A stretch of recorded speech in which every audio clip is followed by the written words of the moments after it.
Hey guys, thanks for coming. I'm Nick, and this is Real Life Money, where we talk about topics that schools don't.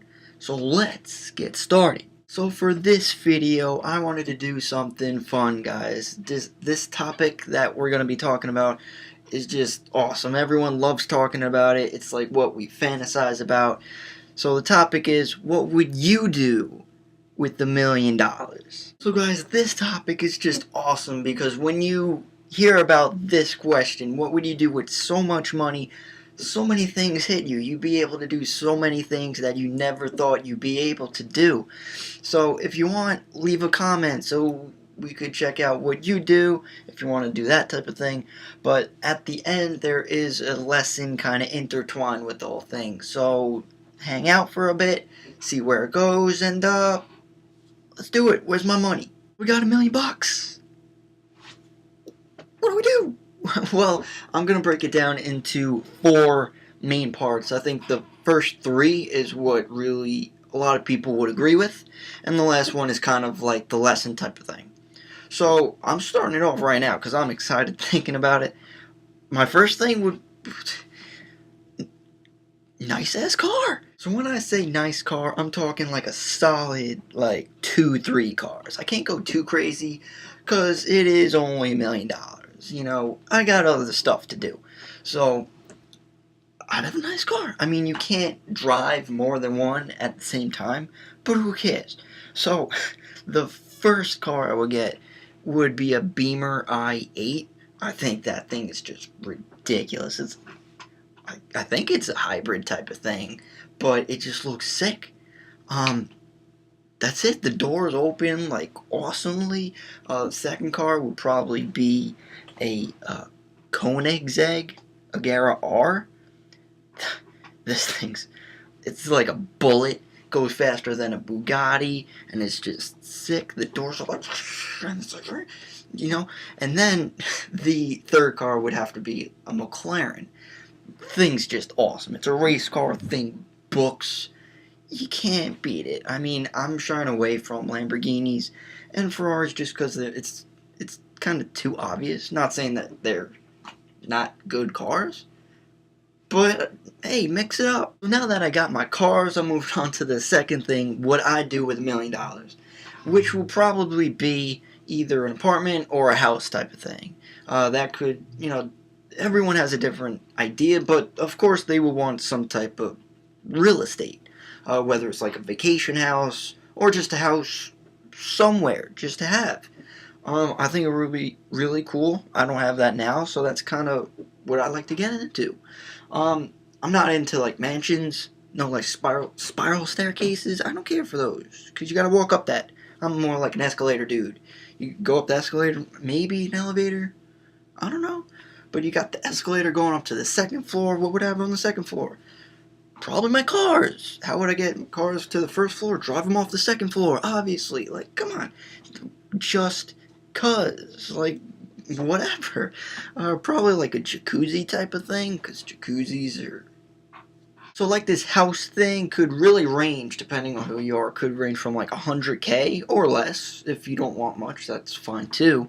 Could range all the way up to every single penny of that $1,000,000. That's personally not what I would do, because I want other things. So moving on to the third thing I would do with $1,000,000 would be travel and vacations. Like things, they wouldn't really make you happy because then you get in a rut. It's like, oh, I have a mansion or I have a nice car. You eventually get used to it. So things really don't make you happy. Experiences, new things would be awesome. I would travel the world. I'd go to Bora Bora because I think clear water is like the coolest thing in the world. I don't know where that is, but I'd go there. Australia, I don't know why, but I would.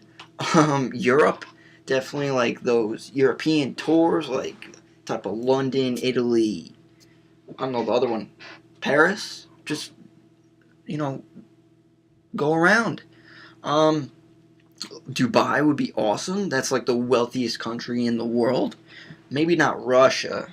I don't like cold. I think it's cold over there. So probably not Russia. But yeah, just I think traveling is awesome, so I'd probably do a bunch of that. So that's all great, guys, with all of these things and great opportunities that you would do, but the bill is adding up. I realize that the $1 million, yeah, I wouldn't turn that down, but it is not an unlimited amount. It stops. What happens next? You still have all these nice things, but you spent it all. You have no money left, and you still have to maintain them. You still have to maintain your house. You still need to maintain the cars. If you want more trips, you have nothing left. And they say that people that win the lottery, millions of dollars, end up actually worse off than when they began, because they're in more debt than before. They had this wealth like they never had it before, and they don't know how to handle it. So this is the fourth thing that I would do with $1 million, and this is when the lesson comes into play. So this is the fourth thing that I would do with $1 million. And this fourth thing is the difference between the rich and the poor, is investing. You see, the poor spends it all, but the rich use it to make more of it. They use money to make money. So why have a limited amount when you can invest some of that and then have an unlimited amount from that? What's better in your mind? Having a stash of cash somewhere and just draining it, or actually using it? See, money doesn't bring happiness. It brings freedom, because you're able to do things that you normally wouldn't be able to without the money. Would you choose the rich or poor mindset to follow? Would you spend every single penny of it and then be in the same situation you are now, or actually use it? Now, those are the four things that I would do with $1 million, and I really hope you understood the lesson, guys, because that's why the poor is still poor and will remain poor, because they don't know how to use it. So I hope that opened your mind a bit.